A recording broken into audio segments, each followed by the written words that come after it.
Hello everyone, you are watching food fitness and fun और मैं हूँ डाइटिशियन मंजू मलिक। टाइम आ गया है मार्च के वेट लॉस चैलेंज का, जो समर वेट लॉस चैलेंज कहलाएगा। आपको कुछ ऐसे स्टेप्स लेने हैं जो इस समर सीज़न में आपको हेल्प करेगा, ना सिर्फ अपनी हेल्थ, अपनी फिटनेस इंप्रूव करने के लिए, बल्कि वेट लॉस करने के लिए, वेट को मेंटेन करने के लिए और बेली फैट को भी कम करने के लिए। इसमें सबसे पहले जो आपको करना है वो बहुत ही आसान है। Add more zero calorie food to your diet. आप बोलोगे ज़ीरो कैलोरी फूड क्या होता है? सभी फूड्स के अंदर कैलोरीज होती हैं ना। ज़ीरो या नेगेटिव कैलोरी फूड वो होते हैं जिसके अंदर या तो ज़्यादा फाइबर होता है या ज़्यादा वाटर कंटेंट होता है, जिसकी वजह से जितनी एनर्जी यानी जितनी कैलोरीज वो आपको दे रहा है उसे प्रोसेस करने के लिए आपकी बॉडी को उससे ज़्यादा कैलोरीज लगानी पड़ती हैं। यानी अगर एक फूड के अंदर 40 कैलोरी हैं और जब आप उसे कंज्यूम करते हो आपकी बॉडी को 40 से ज़्यादा या 40 कैलोरी बर्न करनी पड़ती हैं, वो फूड कहलाते हैं ज़ीरो कैलोरी फूड। तो समर सीज़न की स्पेशलिटी यही है कि बहुत सारे ऐसे फूड आते हैं जो ज़ीरो कैलोरी होते हैं, जैसे कि जितने भी गॉड वेजिटेबल्स हैं। गॉड वेजिटेबल्स क्या होती हैं?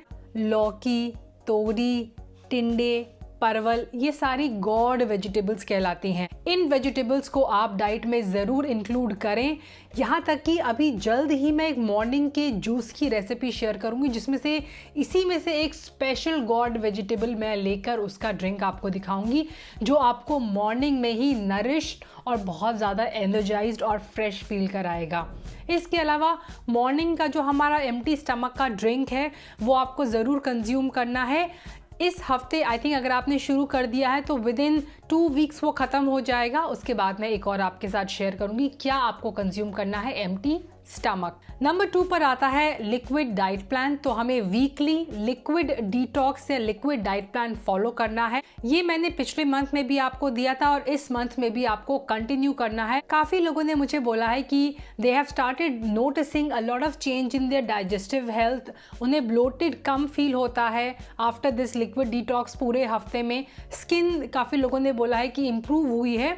तो वो आपको फॉलो करनी है। कैसे करना है लिक्विड डाइट प्लान, उसका लिंक मैं आपको दे दूंगी, वो मैं वीडियो ऑलरेडी शेयर कर चुकी हूँ ना। समर सीज़न के स्टार्टिंग में ही मैं डिटॉक्स वाटर या जिसे हम इन्फ्यूज्ड वाटर कहते हैं वो भी इंट्रोड्यूस कर रही हूँ। तो हर साल की तरह इस समर में भी हम डेली एक मॉर्निंग में इन्फ्यूज वाटर बनाएंगे जो हम डेली ड्रिंक करेंगे, पूरे दिन ड्रिंक करेंगे। इस महीने का जो डिटॉक्स वाटर है वो मैं आपके साथ ऑलरेडी शेयर कर चुकी हूँ। आई will provide the link in the description box. आपको सिंपली कुछ इंग्रेडिएंट्स को मिक्स करना है वाटर के अंदर, उसे रखना है और उसे आपको कंज्यूम करना है ना। ये कोई मिरेकल वाटर नहीं होगा। मैं नहीं कहूँगी कि एकदम इसे पीने से आपका स्टमक फ्लैट हो जाएगा, लेकिन ये बहुत ज़्यादा बेनिफिट्स देगा बिकॉज ये आपके वाटर के कंजप्शन को इंक्रीज़ करेगा, so you will be hydrated. Number 2, कुछ जो हम इंग्रेडिएंट्स इसमें ऐड कर रहे हैं इन जनरल आपकी हेल्थ के लिए अच्छे होते हैं, आपके स्टमक के लिए सूदिंग होते हैं, तो उस लिए भी ये आपके लिए बेनिफिशियल होगा। नंबर 3 पर जो चीज़ आती है वो ये कि कई लोगों को वाटर का टेस्ट काफ़ी प्लेन लगता है, they don't feel the urge to drink water. ये अगर आप बना कर रखेंगे और इसके अंदर जो टेस्ट होगा वो आपको रिमाइंड भी कराएगा कि आपको अपने वाटर का कंजप्शन जो है उसे ठीक रखना है। नेक्स्ट है डेली प्रोबायोटिक ड्रिंक को कंज्यूम करना। तो इस मंथ का जो हमारा ड्रिंक है वो है कांजी फर्मेंटेड ड्रिंक है। इसकी रेसिपी जल्द ही मैं शेयर करूंगी। आप डेली बेसिस पे उसे कंज्यूम कर सकते हैं। It is very easy to make और आप इसे बड़े बड़े बैचेस में बनाकर रख सकते हैं, तो you don't have to make it on a daily basis. अगला है try to buy only single ingredient food. Single ingredient food का मतलब होता है कि जब आप बाज़ार में कुछ खरीदने जाएं तो चाहे आप पैकेट खरीदें या फिर खुला, जैसे हम फ्रूट्स वेजिटेबल्स खुले खरीदते हैं तो वो तो हम सिंगल इंग्रेडिएंट ही परचेज़ कर पाते हैं। लेकिन कई बार जो हम पैकेट्स में सामान खरीदते हैं उसके अंदर काफ़ी मल्टीपल इंग्रेडिएंट्स होते हैं, तो आपको पैकेट्स में भी वही चीज़ें लेनी है जिसमें सिंगल इंग्रेडिएंट हो। जैसे कि आप ओट्स अगर खाते हैं तो इंस्टेड ऑफ बाइंग मूसली जिसके अंदर ओट्स मूसली में 50 और इंग्रेडिएंट्स होंगे, आप सिर्फ ओट्स लेकर आएंगे और उसे अपने वर्सेटाइल अलग अलग तरीक़ों से बनाकर कंज्यूम करेंगे।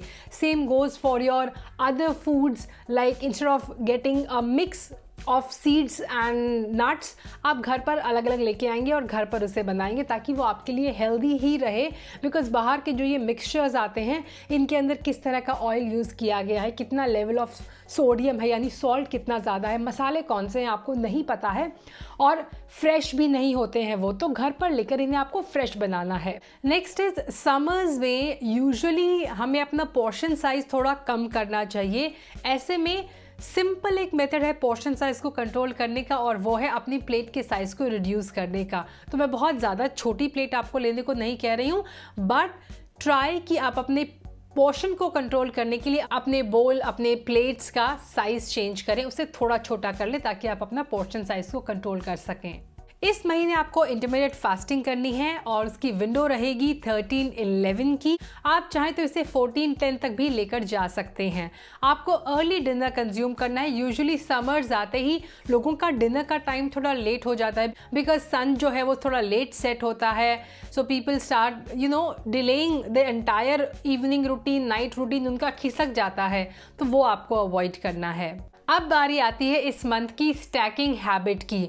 तो जैसे मैंने साल के शुरू में आपसे कहा था कि हर मंथ हम एक हैबिट लेकर आएंगे और उसे हैबिट को आपको उस महीने में यूज़ करना है और कंटिन्यू करना है थ्रू आउट द ईयर। तो मैं आपको रिमाइंड कराती हूँ, हमारे जनवरी की हैबिट थी कि आपको हर मील के साथ वेजिटेबल्स कंज्यूम करनी है सेमी कुक्ड। आई होप कि आप वो हैबिट कंटिन्यू कर रहे हैं। हमारे जो दूसरे मंथ की हैबिट थी वो ये कि आपको मॉर्निंग में उठने के बाद एक फिजिकल एक्टिविटी करनी है फॉर 10 to 15 मिनट। वो नॉर्मल वॉक हो सकती है, वो HIIT हो सकती है, depending upon your fitness goals.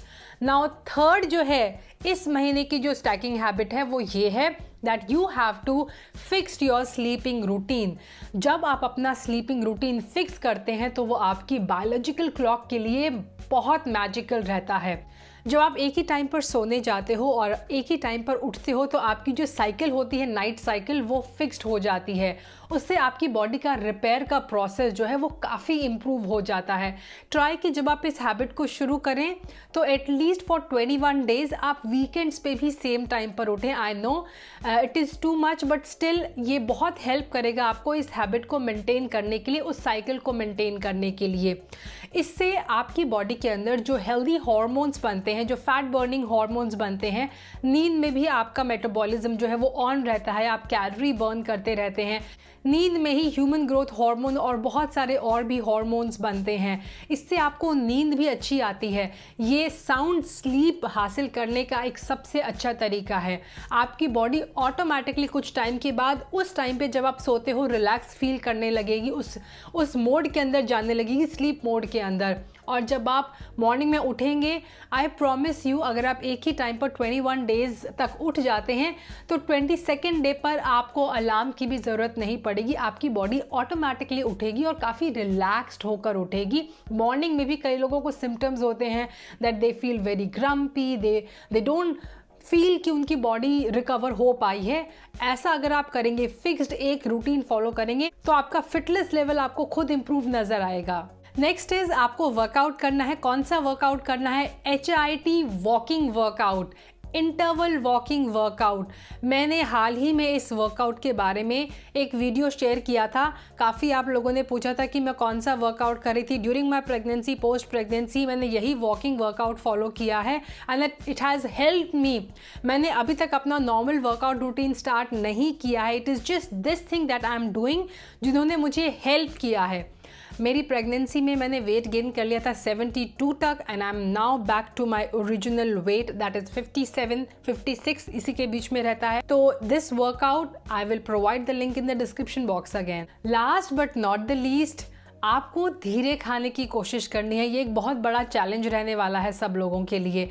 आज की जो फास्ट पेस्ड हमारी लाइफ है उसमें खाना भी बहुत जल्दी जल्दी हमारा होता है। आप जब भी खाना खाने बैठते हैं उस खाने को रजिस्टर करने के लिए आपके ब्रेन को 20 मिनट्स लगते हैं। ऐसे में अगर 20 मिनट्स के अंदर आप बहुत ज़्यादा खा लेंगे तो आपका ब्रेन उस फूड को रजिस्टर नहीं कर पाएगा और आपको फुल नहीं महसूस करा पाएगा और आप ओवर ईटिंग कर लेंगे। So if you want to cut down calories and control your portion size, तो उसका सबसे अच्छा मेथड है कि आप स्लो खाएं, अच्छी तरह खाने को चू करें। Use all your senses when you are eating and eat without distraction. That's all for today. I hope ये चैलेंज आप एक्सेप्ट करेंगे? अगेन, अगर आप इस चैलेंज को एक्सेप्ट करते हैं तो yes I can comment box में लिखना ना भूलें। Thanks for watching. Stay healthy, stay fit, stay active, and I'll be back very soon. Until next time, you take care. Bye bye.